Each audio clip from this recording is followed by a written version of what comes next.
Bismillahirrahmanirrahim. Assalamualaikum warahmatullahi wabarakatuh. Alhamdulillah wassalatu wassalamu ala Rasulillah wa ala alihi wa sahbihi wa mawalah wa la hawla wa la quwata illa billahi wa ba'du.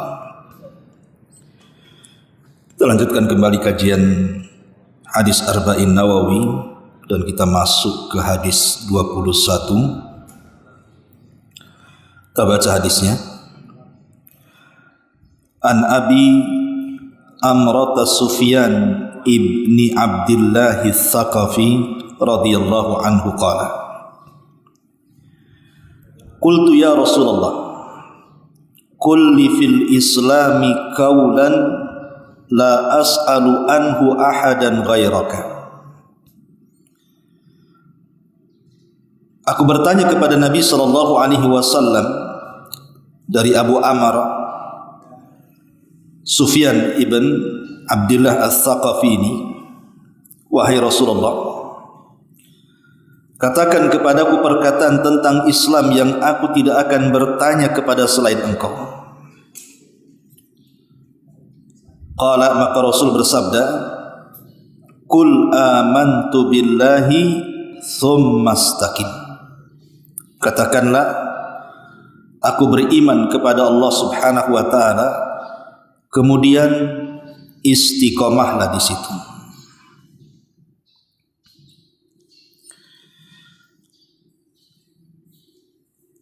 Taib.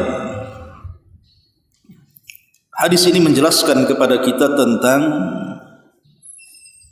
pentingnya istiqomah. Dan istiqomah ini perkara yang sangat berat dalam kehidupan kita. Makanya Rasul mengatakan istaqimu walan tuhsu. Istiqomahlah kalian dan kalian tidak akan sanggup. Menunjukkan beratnya istiqomah ini. Makanya kemudian istiqomah ini perkara yang harus tetap dipelihara. Karena sifat jiwa manusia ini terkadang iqbal, terkadang idbar. Ada waktu-waktunya futur, ada waktu-waktunya semangat. Makanya terkadang mempertahankan istiqomah ini perkara yang sangat berat sekali. Tapi itu harus kita upayakan. Baik, sebelum kita menjelaskan tentang perkara ini, kita akan menjelaskan tentang keutamaannya dulu. Apa sih keutamaan istiqomah itu? Pertama, orang yang sanggup istiqomah, maka saat kematiannya Allah hadiahkan dengan kematian husnul khatimah. Dan itu disebutkan di dalam surah Fussilat ayat 30. Innal ladzina qalu rabbuna Allah tsumma istaqamu tatanazzalu alaihimul malaikatu alla takhafu wa la tahzanu wa abshiru bil jannati allati kuntum tu'adun. Orang-orang yang berkata Rabb kami Allah, kemudian dia istiqomah dengan kata-katanya, maka saat detik-detik wafatnya malaikat akan turun membisikkan di telinganya, jangan takut dan jangan sedih, karena sorga sudah menanti. Lihat bagaimana orang yang istiqomah ini Allah hadiahi dengan husnul khatimah, baik daripada akhir kehidupannya. Dan inilah yang kemudian dicita-citakan semua manusia. Jangan sampai kemudian akhir hidup kita ini diakhiri dengan su'ul khatimah, buruk akhirnya. Tetapi kalau bisa diakhiri dengan husnul khatimah, baik akhirnya. Dan syaratnya adalah istiqomah. Makanya sebagian ulama tafsir ketika memberikan catatan kepada ayat fa amma man a'ta wattaqa. Wa saddaqa bil husna fasanuyassiruhu lil yusra. Fa amma man a'ta, barang siapa yang suka memberi, dengan hartanya dia bersedekah, dengan ilmunya dia ajarkan kepada manusia, dengan tenaganya dia tolong orang lain. Fa amma man a'ta, siapa yang suka memberi. Wattaqa, ketika dia memberi itu betul-betul dilandasi takwa dan iman. Lillah, karena Allah Subhanahu wa ta'ala. Wa saddaqa bil husna, dan dia pun saat dia memberi dengan hartanya, dengan ilmunya, dengan waktunya, dengan tenaganya dan dengan yang lainnya yang didasari dengan ketakwaan kepada Allah, dia pun sangat yakin dengan balasan yang akan diterimanya. Wa saddaqa bil husna, dia tahu ada balasan kebaikan di sisi Allah. Lihat bagaimana Allah katakan fasanuyassiruhu lil yusra. Fasanuyassiruhu lil yusra, Allah akan mudahkan, padahal jalannya sudah mudah. Jalan menuju surga itu sudah mudah tuh, tapi Allah mudahkan lagi. Kenapa? Karena istiqomah. Di mana orang-orang yang istiqomah ini, di mana satu amal akan melahirkan amal yang lain, dan amal yang lainnya juga akan melahirkan amal-amal yang lainnya lagi. Seperti orang salat, kalau sudah bisa melaksanakan salat wajib, maka dia akan mampu melaksanakan salat sunnah di siang hari. Kalau dia sudah sanggup melaksanakan salat sunnah di siang hari, maka dia akan sanggup melaksanakan salat sunnah di malam hari. Karena yang namanya amal kebaikan itu akan melahirkan kebaikan-kebaikan yang lainnya. Orang yang terbiasa dengan puasa ayyamul bid, maka kalau dia ingin puasa Senin Kamis, mudah bagi dia. Kalau orang sudah terbiasa melaksanakan Senin Kamis setiap pekannya, untuk melangkah ke Daud itu lebih mudah lagi, karena sudah terbiasa lapar. Begitulah namanya ibadah itu bisa beranak, sama dengan dosa pun bisa melahirkan dosa-dosa yang lainnya. Lah ketika kemudian orang ini melakukan sebuah amalan, dari satu amalan lahirlah amalan yang lainnya, dari amalan yang lainnya lahirlah amalan yang lainnya, dan terus seperti itu, maka jalan dia sudah mudah, Allah mudahkan lagi dia masuk surga.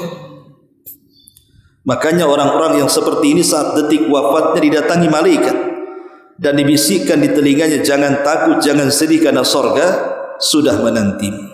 Ini yang pertama. Yang kedua, orang yang istiqamah ini Allah berikan at-tuma'ninatu was-sakinah, hatinya dipenuhi dengan ketenangan,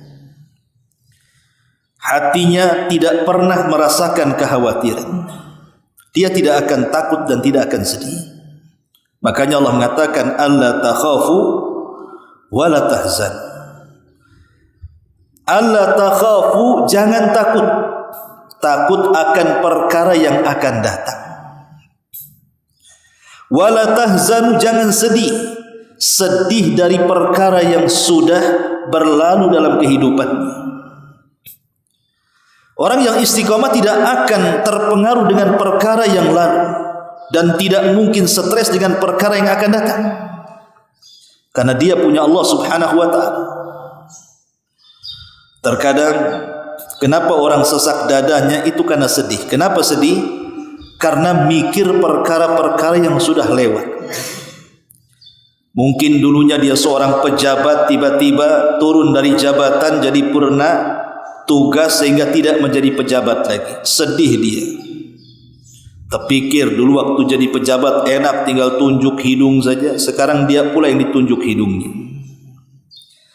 Oh, dulunya mantan orang kaya, dihormati orang, tiba-tiba jatuh miskin, entah karena Mungkin sebuah musibah, kebanjiran, tsunami, puting beliung yang kemudian menghabiskan kekayaannya.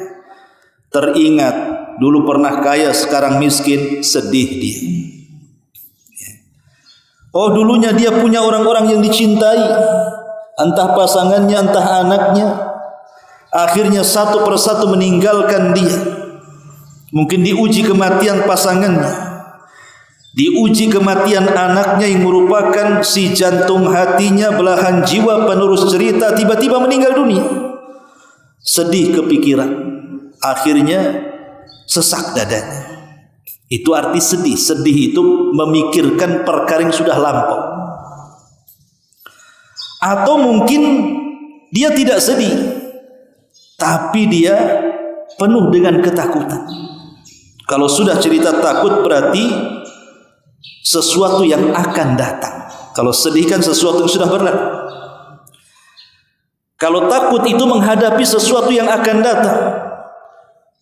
Macam mana nasib keluarganya, macam mana nasib usahanya, macam mana nasib dirinya, macam mana nasib pangkat jabatan dan kekayaannya. Penuh dengan ketakutan.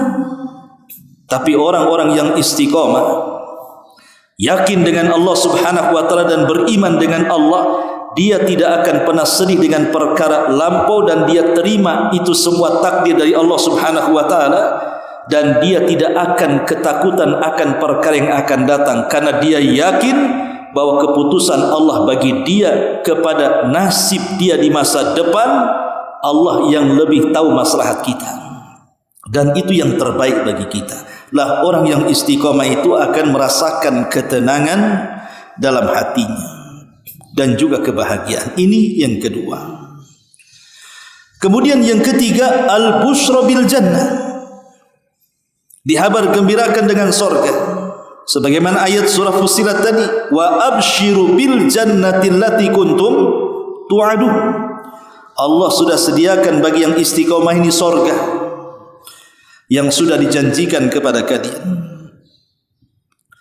Kemudian juga orang yang istiqomah ini al-insyirahu fi sadri, lapang dadanya, tidak sempit dadanya.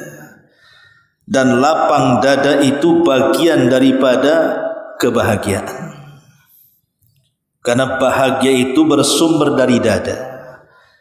Kalau dada lapang, maka semua jadi lapang. Kalau dada sempit, maka semua jadi rungsek bahasanya.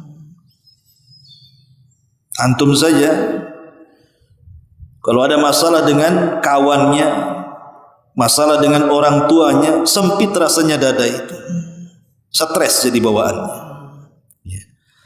Tapi kalau lagi senang dengan kawannya, senang dengan orang tuanya, senang dengan orang-orang dicintainya, lapang dadanya, enggak kepikiran apapun, bahagia hidupnya.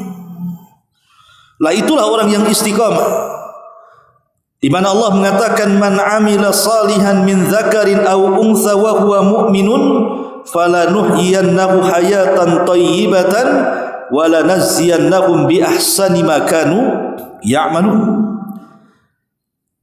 Siapapun yang beramal saleh dan dia istiqamah, baik dari laki-laki dan perempuan, dan dia senantiasa beriman, maka kami akan berikan penghidupan yang baik dan kami akan balas dengan balasan yang jauh lebih baik terhadap apa yang mereka lakukan. Ini yang keempat, lapang dada. Ya. Ma'asyiral muslimat muslimin yang dimuliakan Allah Subhanahu wa taala, ikhwatu fillah, azani Allah wa iyyakum.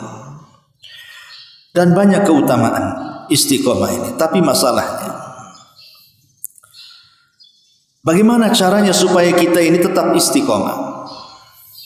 Pertama, al-ishtighalu bil ilmi syar'i, sibukkan dengan belajar ilmu agama. Karena hanya ilmu inilah yang menjadikan kita istiqomah. Coba lihat seperti antum para thalabatul ilmi dengan orang-orang seusia antum di luar sana. Beda gaya hidupnya.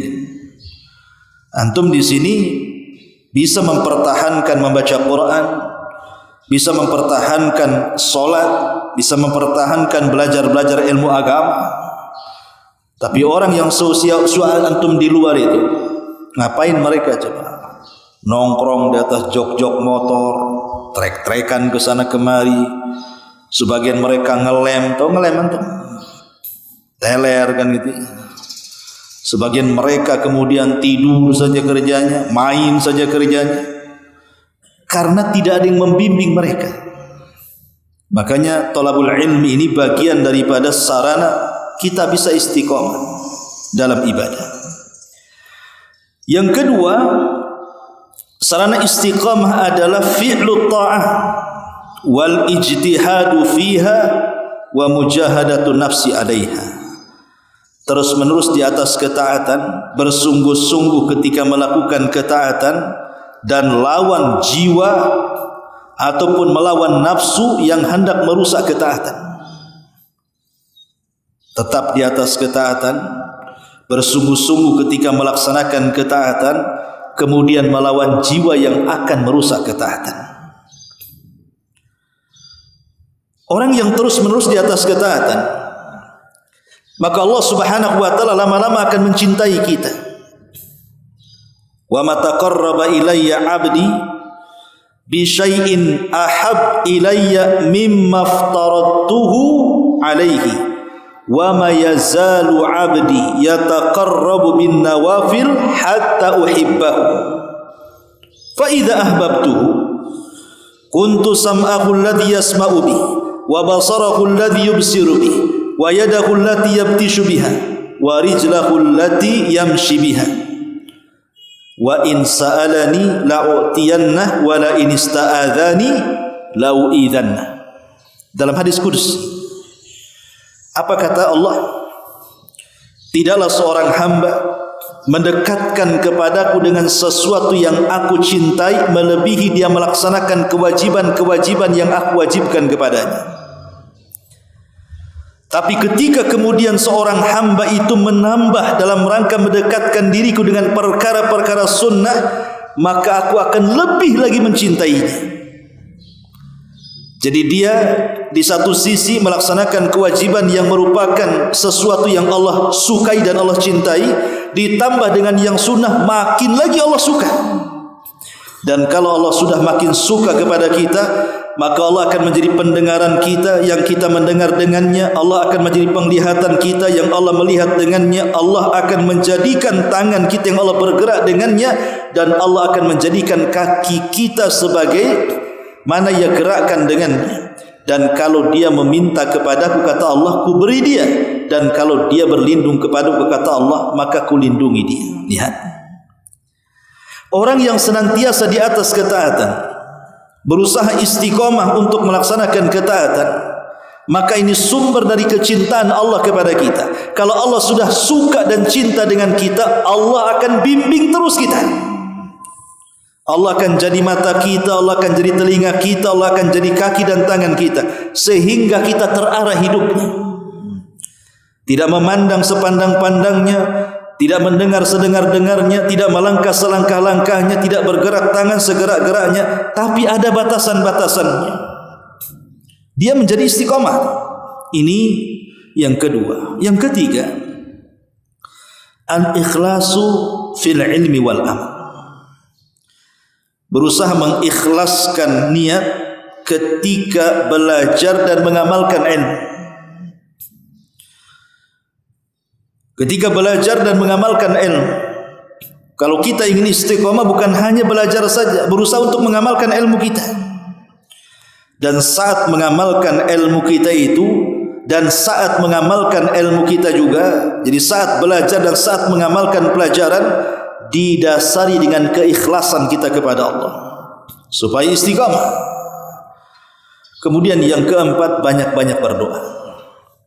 Apa doa yang selalu dipanjatkan Rasul? Ya muqallibal qulub, tsabbit qalbi ala ta'atik. Wahai zat yang membolak-balikan hatiku, tetapkan hatiku di atas ketaatan kepadamu.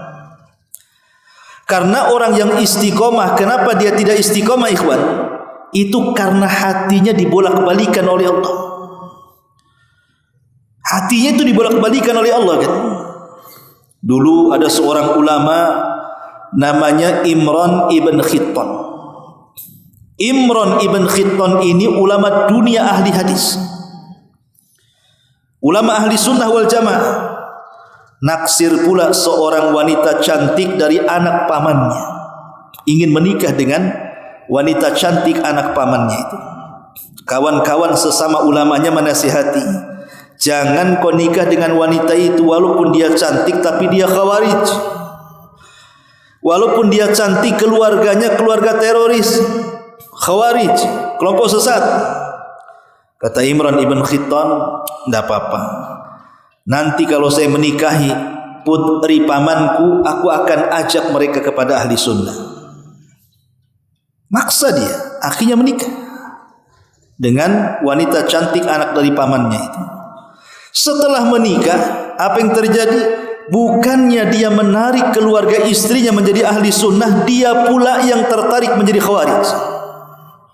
Akhirnya mati di atas khawarij, mati di atas kelompok yang disesatkan dari zaman Nabi SAW. Itulah syubhat menyambar-nyambar. Jangan dekat-dekat syubhat. Syubhat itu mudah menyambar orang. Allah yang membolak-balikan hati kita. Siapa lagi? Di dalam Quran dijelaskan ada orang namanya Bal'am ibn Ba'urah. Bal'am ibn Ba'urah itu salah satu ulama dari ulama-ulama Bani Israel. Dia memiliki ismul a'zam, setiap doanya mustajab. Satu hari Nabi Musa membawa Bani Israel dari Mesir menuju tanah perjanjian Palestina. Sampailah di sebuah bukit namanya Husban. Bukit Husban itu panjang sekali. Lah setelah bukit Husban ini ada sebuah kerajaan yang kemudian dihuni oleh orang-orang Kaldanium, oleh orang-orang Kan'aniyun.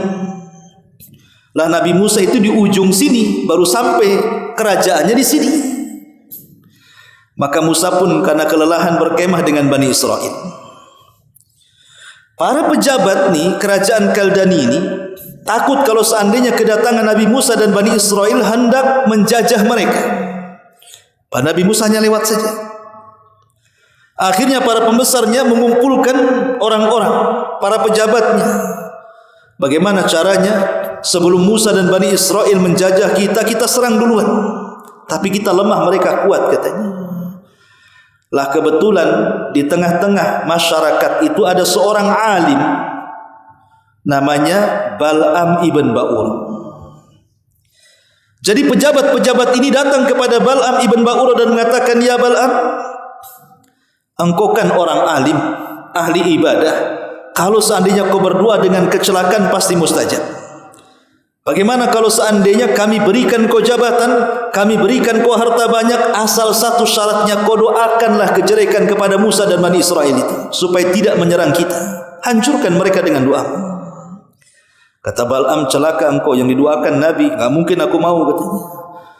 Tapi pejabat ini mendorong, ya Bal'am, nanti kami berikan kau jabatan, nanti kami berikan kau harta banyak, doa sajalah. Tergiur dengan harta dan jabatan.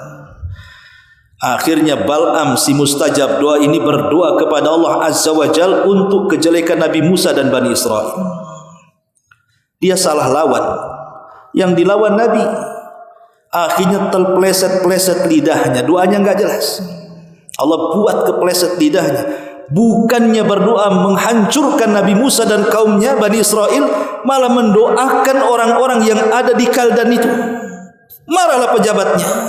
Bal'am, kami membayarmu untuk mendoakan keburukan kepada Musa, kau pula mendoakan keburukan kepada kami.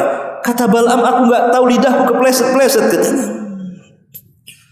Akhirnya kemudian Bal'am mengatakan, khasirat dunia wal akhirah, rugi dunia rugi akhirat katanya. Doaku sudah tidak manjur lagi. Tapi begini saja, aku punya senjata. Kirimlah wanita-wanita kalian, hiaslah mereka secantik-cantiknya, kemudian pura-puralah jadi pedagang, jualah sesuatu, jalanlah ke perkemahan Musa dan Bani Israel itu. Rayu mereka supaya bisa berzina. Kalau ada satu saja yang tertarik dari orang pilihan Musa dengan wanita yang kita kirimkan dan sampai terjadi perzinahan, maka akan turun azab kepada mereka. Akhirnya dikirim tuh wanita-wanita cantik, pura-pura jualan ke tenda-tenda Nabi Musa. Rupanya adalah anak murid didikan Nabi Musa pilihan, kepincut dengan salah satu pedagang wanita dari Kaldan itu. Akhirnya berzina dalam tenda. Betul apa kata Balaam, setelah berzina turun taun, wabah, ribuan Bani Israel meninggal. Nabi Musa heran, ada apa ini? Maka Musa memerintahkan yang lain, apa penyebabnya, cari katanya. Rupanya ada yang melaporkan bahwa penyebabnya karena ada satu orang pilihan Nabi Musa berzina. Maka Musa mengatakan, cari dia. Maka dicarilah kemudian dan berhasil ketemu oleh salah seorang pilihan Nabi Musa yang istiqamah. Ketika melihat sedang berzinah di tendanya, ditusuk oleh tombak dari punggung dia, melesat sampai ke perutnya, menembus perut si wanitanya sampai ke punggung belakangnya. Kayak orang disate. Karena dia kuat, diangkat, kemudian diarahkan ke langit dan mengatakan, ya Rabb, beginilah caranya menghukum orang-orang yang bermaksiat kepadamu. Setelah terbunuh orang ini, maka Allah angkat lagi taunnya. Ketika Balaam mengetahui, maka dia makin kemudian tidak sadarkan diri, bukannya bertobat malah menjadi-jadi. Maka Musa menyerangnya, Balaam pun dibunuhnya. Dari sini turun ayat Al-Quran menggambarkan tentang kisah Balaam bin Ba'ur itu. Wajlu alaihim naba'al ladzina atainahu ayatina fansalakha minha fa'atba'ahu syaitan fakana minal ghawin. Walau syi'na la rafa'nahu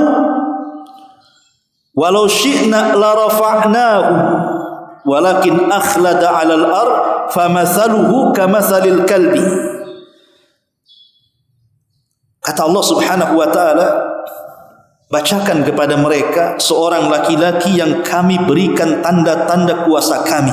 Maksudnya Balaam bin Ba'ur. Ya. Fansalah. Insalah itu artinya ular yang melepas kulitnya. Ini orang ini seperti ular melepas kulitnya. Dia lepas keulamaannya, dia lepas kemudian kealimannya, menjadi orang jahat dan orang zalim. Kalau Allah mau, Allah angkat derajatnya, tapi dia cenderung untuk mencari dunia. Dia suka dengan jabatan dan harta. Maka permisalannya seperti anjing, kata Allah. Kau halau dia tetap melelehkan lidahnya, kau biarkan juga tetap melelehkan lidahnya. Itulah Balaam bin Ba'ur. Artinya apa di sini? Menjaga istiqomah ini bukan mudah. Menjaga istiqomah ini memang sangat berat sekali. Makanya tetap berdoa kepada Allah agar kita ini jangan dibolak-balikan hati kita. Kemudian apa lagi menjaga istiqomah? Al-iktsar min qiraatil Quran. Perbanyak baca Quran, karena Quran itu yang membuat kita istiqomah. Tak lupa juga yang nomor 5, as-suhbatus salihah. Cari teman yang baik. Teman yang baik itu akan membuat kita istiqomah. Lihat Abu Talib, paman Nabi SAW saat detik-detik sakaratul maut. Nabi menghendaki ke pamannya yang selama ini sudah membesarkan dia dari usia 10 tahun, dari usia 8 tahun sampai menikah, sampai diangkat jadi Nabi. Abu Talib seolah-olah sudah dijadikan ayah angkat bagi Nabi SAW, tapi masih belum tertarik dengan Islam. Sampai pada waktunya Abu Talib pun kemudian sakit-sakitan yang mengakibatkan sakitnya mengakhiri hidupnya.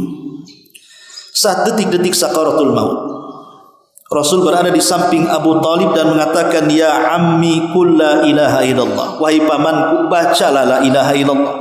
Kalimatun uhaju bika indallah. Dengan kalimat itu aku akan berhujah dengan Allah. Allah akan selamatkan kamu.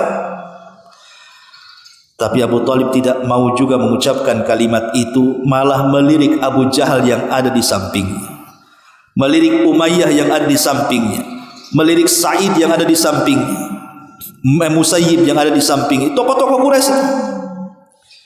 Ketika Rasul mengatakan kepada Abu Talib, katakan wahai pamanku la ilaha illallah, Abu Jahal si Fir'aun pula mengatakan, atarghabu an millati Abdul Muttalib. Hei Abu Talib, apakah kau akan mengucapkan kalimat itu dan membenci agama nenek moyangmu Abdul Muttalib? Akhirnya Abu Talib pun terus memandang teman-temannya dan tidak pernah memandang Rasul dan mengatakan, aku tetap berada di atas agama kalian sampai dia mati. Sepakat ahli sunnah Abu Talib mati kafir, kecuali Syiah yang mengatakan Abu Talib Muslim. Tapi di sini menunjukkan apa? Kata ulama mengatakan dari kisah Abu Talib, kenapa Abu Talib sampai mati su'ul khatimah, tidak mau mengucapkan kalimat la ilaha illallah, padahal seluruh kehidupan Abu Talib betul-betul menyaksikan mukjizat yang sampai kepada Nabi. Dengan kedua matanya Abu Talib melihat mukjizat. Tapi hidayah milik Allah, bukan milik Nabi. Dia memilih agama teman-temannya. Lihat, akhirnya dia menolak hidayah dan memilih teman-temannya. Makanya kalau kita ingin istiqomah, cari teman-teman yang baik, jangan cari teman-teman yang tidak baik. Kemudian juga apalagi yang bisa membuat kita istiqomah adalah jauhi kemaksiatan kepada Allah Subhanahu wa taala, karena maksiat ini yang membuat orang lemah sehingga sulit untuk istiqomah. Ma'asyiral muslimat muslimin ikhwatu fiddin yang dimuliakan Allah Subhanahu wa taala. Kemudian juga apa lagi? Jauhi menyibukkan diri dengan dunia dan mengalahkan dunia kepada akhiratnya. Orang yang tidak istiqomah itu karena sibuk dengan dunia, ikhwan. Ya, dunia ini mencakup sibuk dengan mengumpulkan kekayaan, sibuk dengan mengejar-ngejar jabatan, sibuk dengan mengejar-ngejar kecantikan, atau dengan bahasa lain wanita, tahta dan harta. Maka orang yang kemudian terus mengejar tiga perkara ini, mengejar kecantikan wanita, mengejar kekayaan harta, mengejar ketinggian jabatan dan pangkat, pasti tidak akan istiqomah. Tidak akan istiqomah orang yang seperti ini. Termasuk juga jangan remehkan sekecil apapun kebaikan di dunia ini. Jangan remehkan sekecil apapun. Kalau kita istiqomah, jangan remehkan sekecil apapun kebaikan. Jangan-jangan yang kecil ini pula membuka pintu kita ke sorga. Jangan-jangan yang besar pula menutup kita dari sorga. Makanya Rasul mengatakan, la tahkiranna minal ma'rufi syai'an walau antalqa akhaka biwajhin talqin. Jangan remehkan sekecil apapun kebaikan walaupun hanya melemparkan senyum kepada saudaranya. Karena yang kecil ini kalau dibesar-besarkan terus dikerjakan maka akan jadi besar juga. Inilah jalan-jalan supaya kita menjadi istiqomah. Lalu apa itu istiqomah? Apa yang dimaksud dengan istiqomah itu? Istiqomah kata Imam Ibnul Qayyim rahimahullahu ta'ala, beliau mengatakan al-istiqamatu tata'allaq bil aqwali wal af'al wal ahwali wan niyat. Istiqomah ini bisa berkaitan dengan ucapan-ucapan kita, bisa berkaitan dengan perbuatan-perbuatan kita, bisa berkaitan dengan keadaan-keadaan kita atau niat-niat kita. Jadi istiqomah itu segala arah, baik ucapan, baik perbuatan, baik kondisi ataupun niat, maka istiqomah mencakup segalanya. Tapi sumber istiqomah kata Abu Bakar Siddiq radhiyallahu anhu di mana? Di hati. Sumber istiqomah itu menurut Abu Bakar Siddiq radhiyallahu an adalah di hati setiap kita manusia. Itulah aslul istiqomah. Asal istiqomah itu berada pada hati kita. Artinya kalau hati kita ini baik, maka akan memperbaiki seluruh badan kita. Kalau hati kita rusak, maka akan merusak semua badan kita. Itulah isyarat hadis Nabi sallallahu alaihi wasallam, ala wa inna fil jasadi mudghah idza saluha saluhal jasadu kullu wa idza fasadat fasadal jasadu kullu ala wahiyal qalb.